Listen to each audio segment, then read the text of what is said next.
New alarm bells ringing tonight on the coronavirus outbreak in this country. Doctors say the virus is spread through droplets when someone coughs or sneezes. And I think the business community, it's in their interest that people actually stay home and stop the spread. For a business that can allow more employees to telecommute, we want you to do that. Hi, friends. I'm Andy Paul, host of the Sales Enablement Podcast, and I want to encourage you to listen to my brand new special 6-part podcast miniseries titled Selling with Purpose. The team behind Sales Enablement Podcast and I put together this incredible series of inspiring conversations exploring what it means to sell with a mission greater than just hitting your numbers in this era of COVID-19 and beyond. So tune in to hear from world-class enterprise sales leaders and learn how their 6 companies will close $50 billion selling remotely. See how they've supported essential workers with the products and services they need to stay safe and thrive during this time of crisis. Subscribe to Selling with a Purpose now on Apple Podcasts, Spotify, Stitcher, or wherever you listen to podcasts.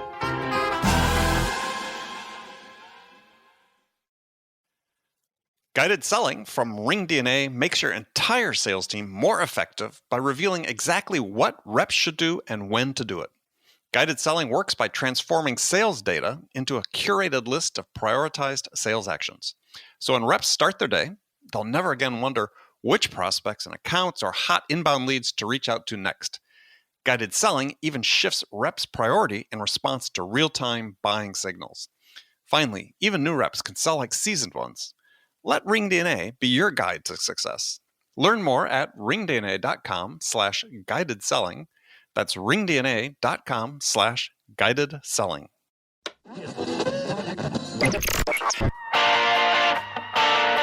It's time to accelerate. Hey friends, this is Andy. Welcome to episode 737. That's 737 of Accelerate, the sales podcast of record. I have another excellent episode lined up for you today. Joining me this week is my guest, Chad Sanderson. Chad's a managing partner at ValueSelling Associates, and today we'll be talking about creating value-based sales relationships. We're going to kick off by getting into what Chad calls the Sales Singularity, which he defines as the optimized use of sales tech tools and human relationships in order to create an effective sales process. And we'll talk about why this technology needs to amplify the human element in sales, not replace it, which for longtime listeners, that's one of my favorite topics to talk about. We'll also dive into creating conversational frameworks for your reps. Most sellers have not been trained in how to hold a conversation. And so we're going to talk about why focus, mindset, critical thinking skills, business acumen, and interestingly, respect are all critical elements of an effective conversation. That whole thing about respect is really, really important and not given enough attention. So you'll make sure you stay with us for all that and much, much more. Now, before I get to Chad, I want to share with you a little bit of information about VanillaSoft. VanillaSoft is the industry's leading sales engagement platform, and they know that sales today is all about speed. That's why you need to download their guide on how to optimize your speed to lead. And you can get it now at vanillasoft.com/Andy Paul. That's vanillasoft.com/Andy Paul, because unlike traditional offerings, VanillaSoft does things just a little bit differently. They've eliminated the list that cherry pickers love. Each sales development rep automatically gets fed the next best lead based on that moment in time. And VanillaSoft instantly react to external triggers like buyer intent data, and they push those leads to the front of the queue, as well as they automatically revise your lead cadence for your entire team when management shifts their priorities, such as the usual end-of-quarter push to hit target. So it's all about speed. So make sure to download their guide that will teach you how to optimize your speed to lead. Get yours now at vanillasoft.com/Andy Paul. All right, let's jump into it. Chad, welcome to the show. Thank you for having me. Pleasure to be here. Oh, pleasure to have you. So you're joining us from where today? Snowy Denver, Colorado. Denver, Colorado. Snowy Denver, Colorado. We're recording this on October 24th, so that's a little early. It is a little early, although, we've had snow. I've seen snow here as late as July, and I've seen it even earlier than now. Usually Halloween's pretty snowy or rainy or cold. I think we got it just a little bit early this year. Well, I certainly remember seeing more than one Denver Bronco game that were whiteouts.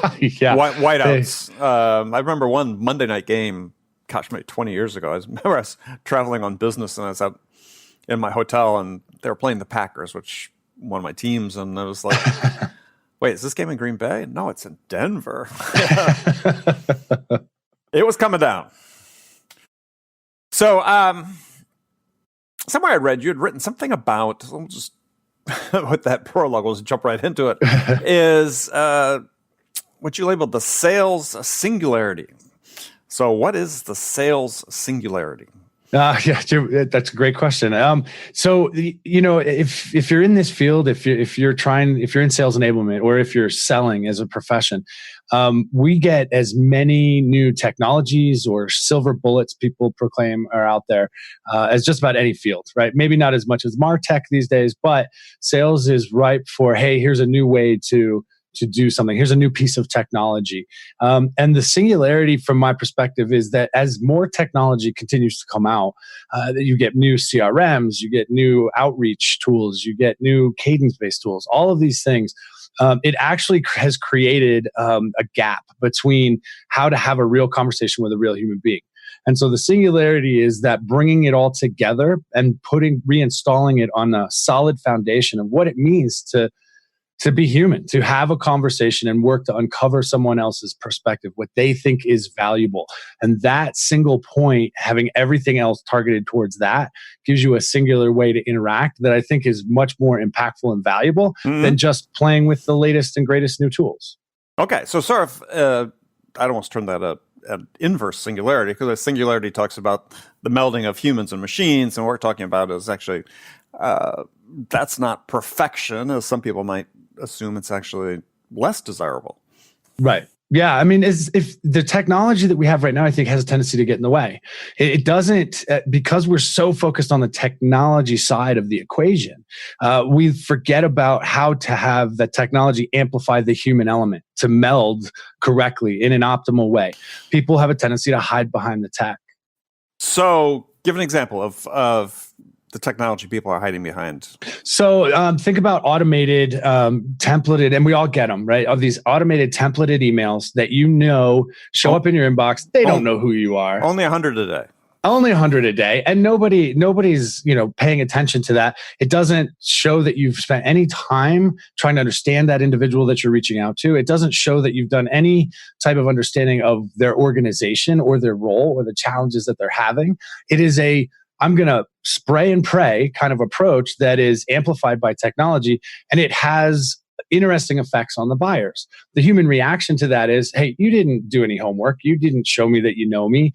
You didn't spend any time putting any critical thought into this.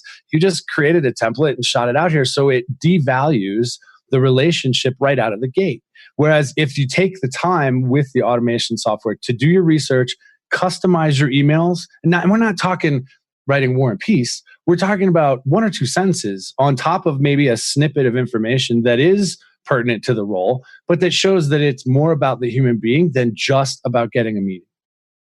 So there's a whole school of thought out there that says, yeah, that doesn't matter, right? Because there's companies that are doing just as you said, they're carpet bombing prospects, either broadly or even on an account basis, and saying, look, as long as I get a certain number of responses to that, it really doesn't pay for me to go back and really personalize this, even though we all talk about the need to do it. I said, the whole school of companies say, yeah, maybe not so much. But on the other hand, there are also companies that say, yeah, no, absolutely, we should be doing this. So where's the balance? But the balance is that melding of making it personal enough. Not, like I said, we don't want to go crazy with personalization. We still want to use the automation, but and again, we're not talking a lot. We're talking one sentence, two sentences, something that shows you at least understand something about it rather than the carpet bomb. Now, the reason it's so important from my perspective, and the reason I believe this, is that everybody that's probably watching this or listening to this right now, the vast majority have Amazon Prime.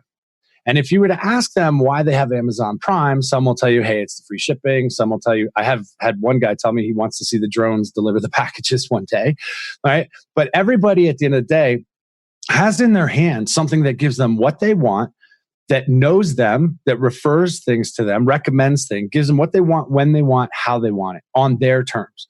Now, the proliferation of these types of experiences on the B2C side is all about customer experience. And so on that side, I spent 10 years in that industry designing those applications so that they reduced friction, that they got us closer to brand loyalty, got people what they wanted faster.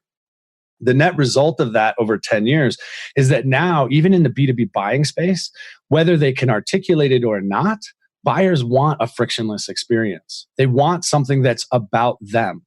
And if we're just templating emails out, yes, statistically, you may be able to get a certain level of numbers, but that introduces friction at the very first touch you have in that sales process. Whereas if you just put a line or two in the front, you're starting with that human-to-human connection, reducing that friction, getting them closer to that seamless, frictionless sales experience.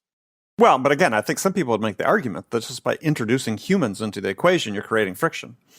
Yes, but people buy from people, first and foremost, not buying from, well, not everything. It depends. I'm talking B2B complex sale, right? Sure. So in a B2B complex sale, people are still buying from people. It's still based on trust. It's still based on an understanding. It's understanding what are the emotional motivators for someone, what is their perception of value, what are the problems as they see them, not what we're telling them they are.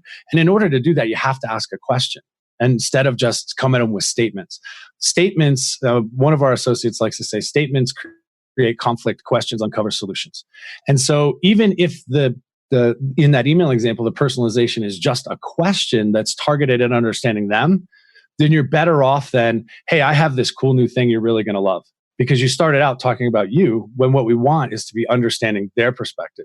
Now, if you can do that on scale, like if I was sending you an email versus other podcast hosts, I would just simply put something in it that shows that I've watched one of your episodes or that I'm familiar with what's going on. The rest of it would be just the standard stuff, right? It'd be the standard. Trust me, they all say that. as someone who gets 5 to 10 a week. Sure. Yeah. But I would, you got to, and it doesn't take much. Like, hey, I watched this episode with Julie Thomas that was on and reference something like that. Just to make it enough, again, not talking massive. And if you increase the focus, so the human salesperson's focus and mindset, so that they are focused on doing research, it takes 15 minutes, no more, to do research on an industry and a role to get something that will allow you to personalize it at scale. And that's where I'm talking about the melding of it. You still want to use the tools, but you don't, the carpet bombing templates, I've seen in clients that we work with, I've seen 2x, 3x improvement in meeting set rates just by taking 15 minutes to do research on the role and crafting targeted questions. So I'm not talking about individual personalization necessarily all the time, but more role-based. Okay. All right. I was going to say, because 15 minutes per outbound email isn't really scalable. No. It's not scalable. Right. No. So yeah. Okay. Role-based. Well, let's dig into that though. So, I mean, you've talked already about the buying experience, and I'm a huge believer that the buying experience is hugely important. Right. But the way it seems that we've really sort of increasingly set up sort of the specialization or specialized roles in sales is we talk about this idea of a relationship, people buy from people and so on. What is that first outreach, especially if it's somebody just trying to set up a meeting to pass it on to somebody else? What's it really accomplishing in your mind in terms of building the relationship that ultimately dictates who they decide to buy from? It's from my perspective, it's about, can you build or establish trust and credibility? Can you develop a rapport? Because we want to be respectful. But that's not an SDR's job, though. Their job is not to build rapport. Their job is to, let's get a meeting and let's pass it over to the account exec.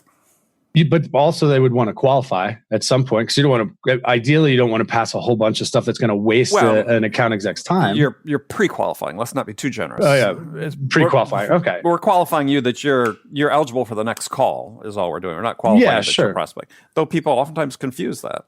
Yes, and what we want, do you have problems that we can solve? Do you think you have a problem we can solve? That's all we want to talk about. That's all we want to identify from an SDR standpoint. And we want to do it with respect.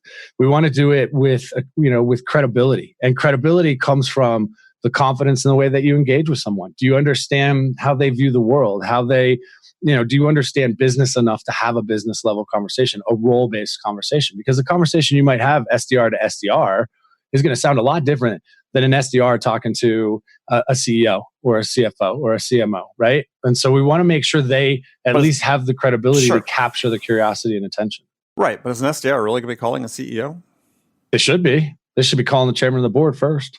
Go high. Always go high. Why? Yeah, absolutely. Why? Because you want the ability to get if you get in, they're going to refer you down, which is perfect. That's what you want. I'm not the guy. Talk to this person. Great. I'd be happy to talk to that individual, as long as once I've talked to them and others, I can come back to you with any questions and insights we might uncover. Now I have a return ticket. I have access back to the top to power as my sales process progresses. Okay. Yeah, I don't know that I buy that completely. As my experience in large enterprise sales, and actually I've written about this. I think, especially if you're doing role-based prospecting, is actually you want to start. You want to start at the role where the person's actually going to make the decision, not the approver. Sure. Well, and I mean, power's shifted, right? We've seen that. I think it was a Google report I just read not too long ago about power shifting into the distributing through the organization or something like that. Well, I always recommend going high. That's been the whole premise behind Challenger, is that as you get flat organizations, you're distributing stakeholders, both geographically diverse and role-based diversity. Yeah, I mean, that's, like I said, that's sort of the whole premise. You got more fingers in the pie at lower levels. Right. But depending on what you're selling, a manager in organizations that we target would be more of an influencer or maybe a coach, but they're not going to be somebody that is going to sway the decision one way or another, unless, if it's a small enough organization, perhaps. But what we want is, we don't want a single-threaded deal. I don't want a single thread deal. I want multiple points of contact. So if I go in at, say, a CMO, and my goal is ultimately VP of digital transformation or director of digital or something like that, I want to talk to them, as many of them as possible, to get enough of an understanding of, is there enough value for us to continue the conversation and go down this path? And each individual will have a different perspective of what value to them and to the organization will mean. Sure. So let's put this in the context then back of a relationship. So a relationship that affects the purchase decision. So trust doesn't really get built in that first call. I mean, where does trust come into the equation? Well, it goes over time. It comes up over time. I've seen trust get built in a 15-minute SDR call, actually with a client that just last week called into a CFO. And because of the questions that he asked, the CFO actually said, you're the first person who's actually called in here that actually knows my business. And that trust, that relationship, that, hey, you know what? You've earned some respect. Maybe it's not 100% complete trust, but we're on the path. Now, if that's handed off correctly to an AE, they can build on that. Then you start to build that trust early, rather than, hey, I just ran into you and we don't know each other from Bob, so let's talk. Let's just have a conversation. That's the way it used to happen. We want to, I think, get a little bit closer to that and get more consistent with that as we do our prospecting today. Get more close to what again? To that ability to focus on the other individual, to show them you know them, build trust, credibility, and rapport. Sure. You can do it with just a couple of questions. No matter where your sales team is working from, RingDNA can enable them to be more productive and effective. RingDNA offers a complete platform for remote sales teams that gives reps the tools they need to connect with more prospects and create more opportunities and drive more revenue no matter where they're working from. And managers can get real-time insight they need to coach reps to success. Win more deals from anywhere on the planet with RingDNA. Learn more about how RingDNA helps remote teams at ringdna.com/remote work. That's ringdna.com/remote work. New alarm bells ringing tonight on the coronavirus outbreak in this country. Doctors say the virus is spread through droplets when someone coughs or sneezes. And I think the business community, it's in their interest that people actually stay home and stop the spread. For a business that can allow more employees to telecommute, we want you to do that. Hi, friends. I'm Andy Paul, host of the Sales Enablement Podcast, and I want to encourage you to listen to my brand new special 6-part podcast mini-series titled Selling with Purpose. The team behind Sales Enablement Podcast and I put together this incredible series of inspiring conversations exploring what it means to sell with a mission greater than just hitting your numbers in this era of COVID-19 and beyond. So tune in to hear from world-class enterprise sales leaders and learn how their 6 companies will close $50 billion selling remotely. See how they've supported essential workers with the products and services they need to stay safe and thrive during this time of crisis. Subscribe to Selling with a Purpose now on Apple Podcasts, Spotify, Stitcher, or wherever you listen to podcasts.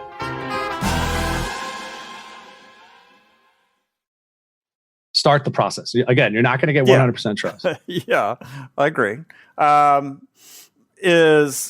But it seems like one of the disconnects, and I see this all the time, is that the AE has to form their own relationship with the person. I mean, that's really the decisive relationship. More so that it's not to discredit SDRs, but I mean, we're not asking them to do that. We're asking them to facilitate something. So, what are you seeing in terms of sort of where AEs are missing the bet building relationships? Because we're seeing reported across reports about close rates dropping, win rates dropping, SDR, AE performance dropping. These sort of data points, if we take them at sort of face value, it doesn't paint a pretty picture. So where are AEs in your mind in this environment of the approaching singularity? Where are they missing the ball? I think it goes back to that continuing on the relationship. So if we continue to use this example, let's say I call into a VP of digital transformation. I've asked some questions, some pointing questions, role-based, that says, hey, I understand you. I've got enough of that trust to set a meeting with an AE. Now the handoff from the SDR to the AE should be like, hey, here's the role-based information that we use. This is to prospect. This is what they've told us so far. What I see a lot of times happen is the AE doesn't trust the information that the SDR has uncovered, even if it's 2 or 3 little bullet points, and will make that individual, that VP of digital transformation, repeat themselves. Mm-hmm. And that right there breaks trust. It breaks credibility, right? And the AE is already at a deficit then. But if they can work in unison to think about that relationship chain, then they're much more effective. 9 times out of 10, though, AEs just have a tendency to go, hey, cool, I've got a meeting. Here's this cool thing we've got. You should buy it. Rather than taking the time to ask the questions. So the break in the trust chain is between the SDR and the AEs. I would say, there's a break in the trust chain there. I mean, AEs have a tendency to think SDRs are, I don't want to say subservient, but let's just say not on the same level, right? Of course they do, right? So, and I think personally, that's a BS perspective, because SDR prospecting like that is one of the hardest gigs in sales. Oh, sure, but we encourage that though. Then that's the whole point. That's a cultural thing then. Well, sure, but I mean, how many professional SDRs have you met? Meaning, it's a career in itself, not a stepping stone to something else.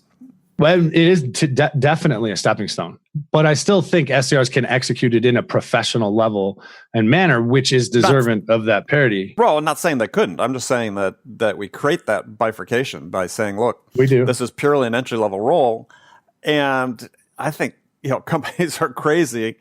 There's lots of underemployed sales professionals in their 40s and 50s that make great SDRs and would be happy to do that job and by all accounts, these sort of late boomers, early Gen Xers are better relationship people. So and statistically, I've actually seen the most successful SDRs are ones that have either come out of school and gone into field sales and not been able to hit the quota consistently, come back in and gone into an SDR role, because then they at least understand what's happening beyond them, right, in that process. Or those that you just described, those that are the Gen Xers or that are older, that don't have a problem with the grind and focus element that is so critical in being a successful SDR. Well, but also on the other hand, if you I contend that if you brought in more people, to your point earlier, that have more experience in business and in life, and they had these opening conversations and could then more successfully call higher in an organization, add value to that initial conversation, you wouldn't need to make 50 calls a day. I would agree. I would agree. So the stress and press wouldn't necessarily be there. So I think, right. Yeah, I mean, without getting too far off track here is, I don't think a lot of trust gets built in the first SDR call. I think what happens is you activate some interest in what you're talking about. I wouldn't call that trust. I'd say it's just, in my perspective, is that's interesting enough to take the next step, but trust, it doesn't mean we're on a purchase path at all. That's not going to happen until we start building some trust. Sure, and so on. Absolutely. But perhaps we could change that again if we had the right.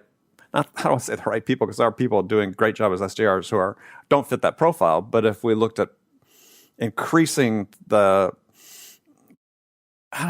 career function, right? It says, why can't that be a career job for somebody that does a great job at it, and they don't?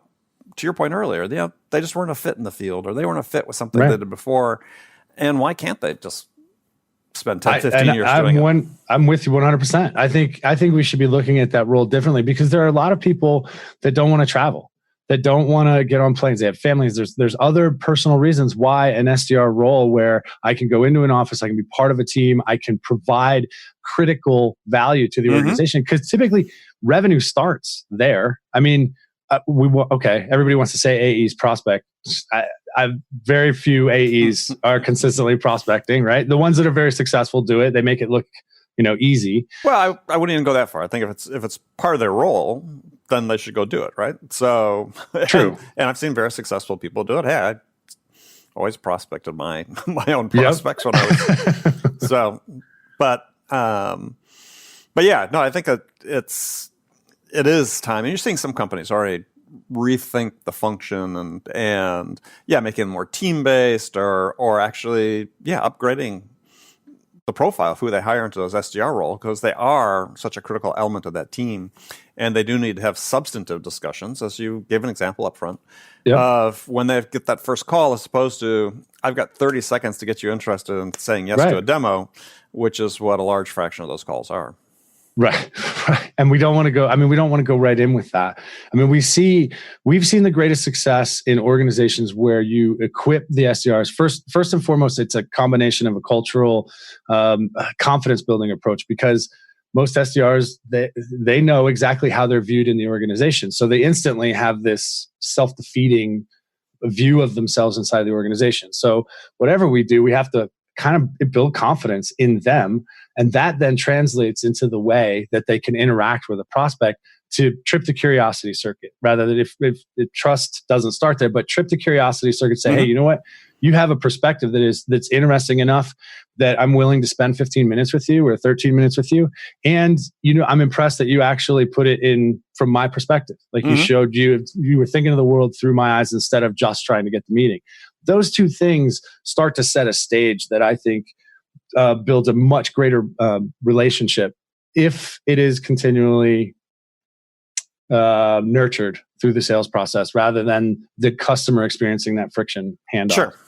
So let's spend a few minutes to talk about what are the specific aspects that you see of sort of what I call human sales skills that we should be investing more in training our people to be good at. Yeah, that's a great question. So for me, first and foremost, they need a framework. They need some kind of tool set that they can use as the foundation. And meaning what we meaning it, I don't want to call it process, because processes can be changed, stages can be changed, but a framework, a conversational framework. A lot of SDRs have never been trained how to actually have a conversation, first and foremost. So if we're training them how to have a business level conversation, they need to have some kind of consistent business acumen. Not, I was talking to a lawyer the other day, and he's like, yeah, they didn't teach us in law school how to be human, how to have a conversation. And I hear that a lot from the SDRs that we work with, or even the AEs. I get trained in what sales is and what our products do, but I never had the training on how to have a conversation. So that, I think, becomes a critical component. Sure. So let's dive into that. So, because I've written about this extensively, is and agree that one of the first things we have to do is help people learn how to be human. And, Absolutely. And in your mind, what does that encompass? Focus first and foremost, right? So it's a mindset thing. I want to focus on the task at hand rather than attempts to, I'm inundated with emails and Snapchat and Slack messages and all this stuff. And people think they're multitasking. Well, the debate's over. The human brain can't multitask. Mm-hmm. So first and foremost, let's focus on the task at hand. And if we can get that focus, then we can start to critically think about the world through somebody else's eyes if you've got the right framework. It takes 15 minutes of research to give you the context and then apply some critical thinking. So focus, mindset, critical thinking skills, all wrapped around how to effectively do research and tied off with a bow with the business level acumen. Those things become extremely important. The tech and all of those things are easy enough to train people on if they have the contextual awareness on how they're going to be used from a human element. And I think those are the things that we're seeing the most, where you have SDRs all over the place. They're supposed to be prospecting, but their calendar's got like 8 hours of internal meetings on it, right? And so time management and the focus mindset, those are the places that we always start.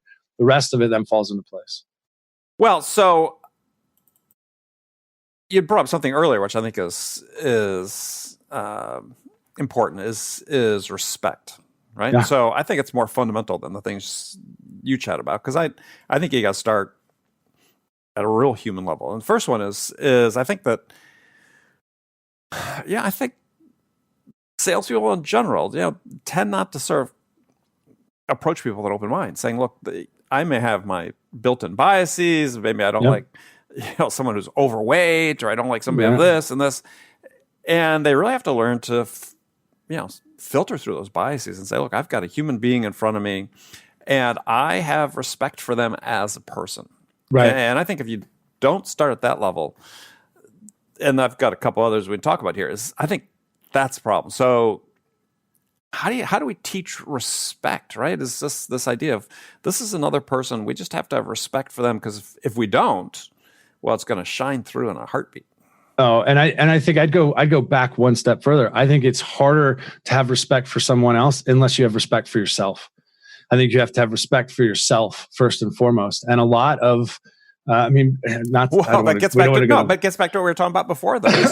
If you are an entry-level salesperson thrown into this environment, which, not too entirely different than it's always been. I mean, I was out making 30, 40, 50 cold calls a day physically in the field when I first got started.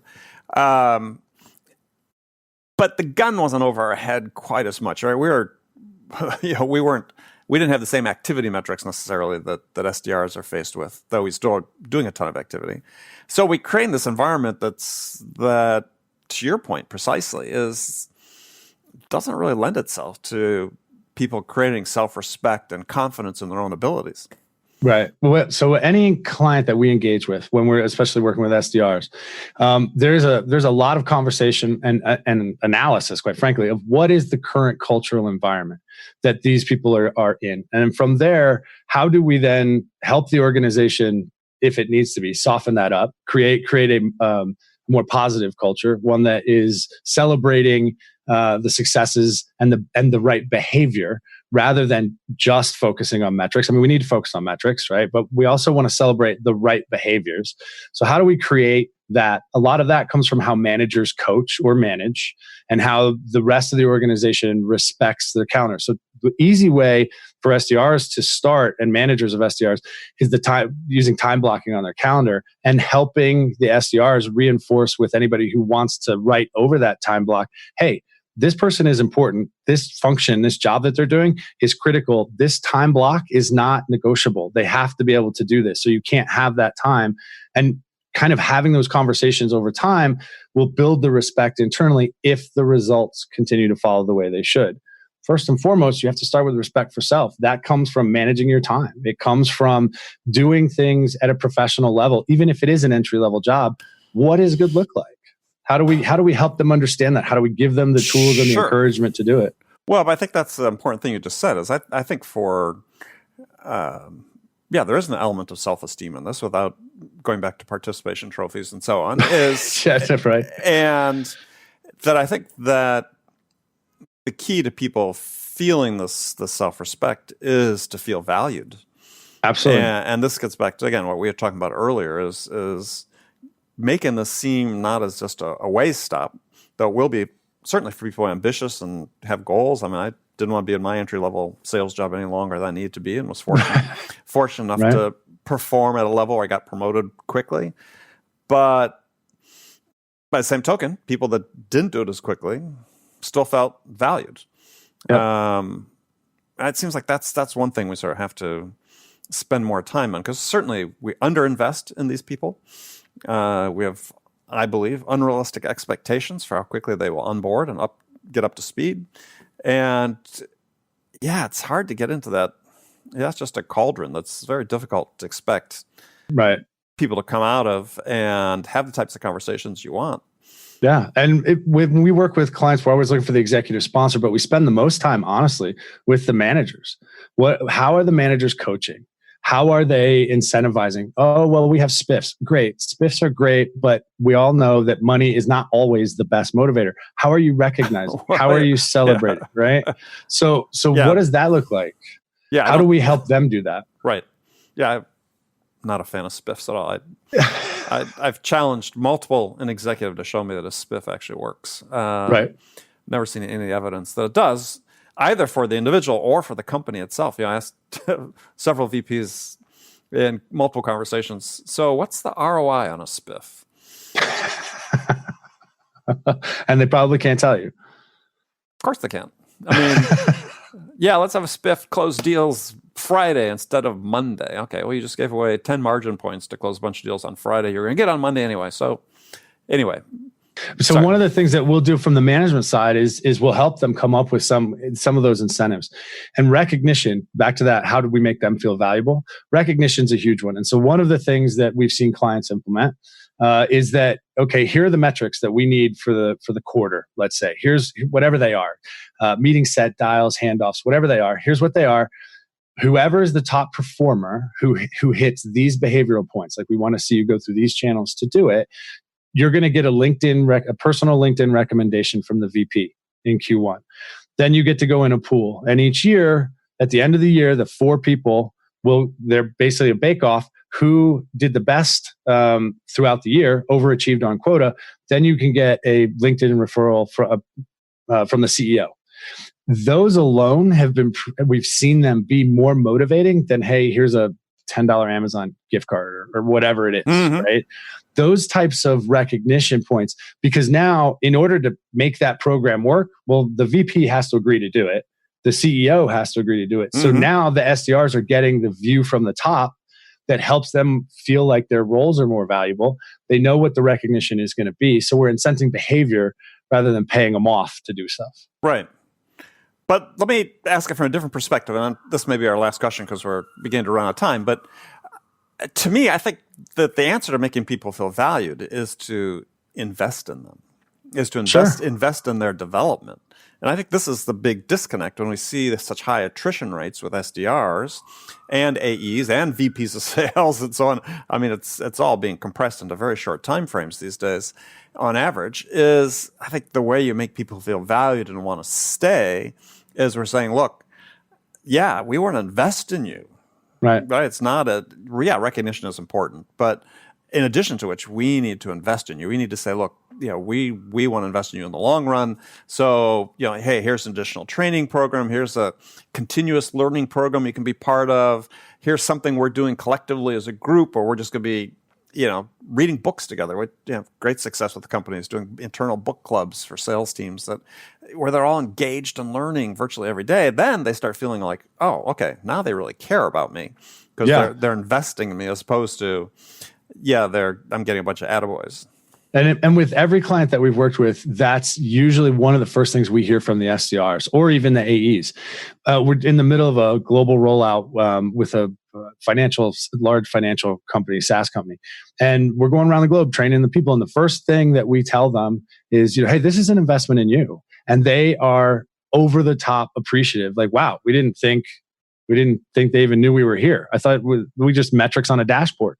And to have an executive come in and open up the training sessions and then spend the time and the money and the energy to invest in them to get them to up level their game, then you start to see that sense of value increase. Mhm. Then you start to see them more willing to invest themselves. And then it's just a matter of incenting and building out a plan and a communication protocol that keeps that message going as the training and continual investment happens.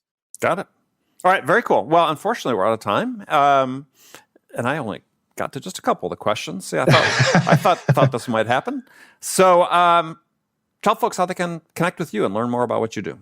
The easiest way is shoot me an email, chad.sanderson@valueselling.com. You can also hit me on LinkedIn, just Chad Sanderson, or you can give me a call. Phone number is 303-834-5932. I love that. That's always what I say too. Just give a phone number. Reach out. So if you're interested in what Chad's doing, and check out ValueSelling Associates. The founder, Julie Thomas, was on episode 200 or something. We're up to 700 and whatever. So go back in the archive, find that. That was a great conversation as well. So Chad, thank you very much. Thank you. It's been a pleasure.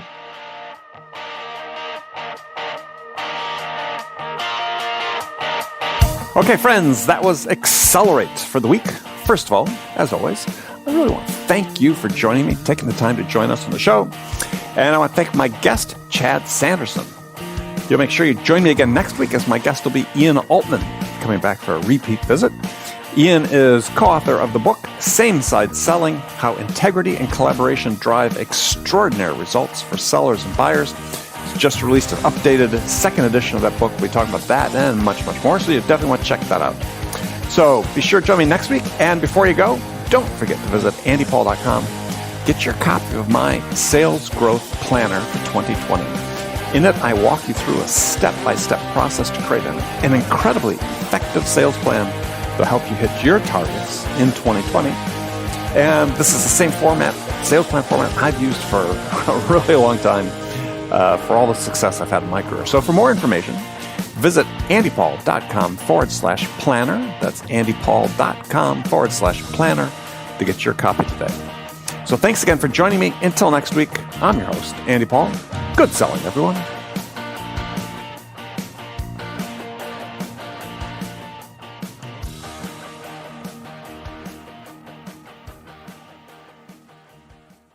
RingDNA is the leading sales enablement platform that uses AI to help scale business growth. Trusted by the top companies across the globe, RingDNA offers a suite of powerful tools for every sales role. The RingDNA dialer radically improves sales productivity and call connection rates, while guided selling helps reps know exactly what to do and when to do it.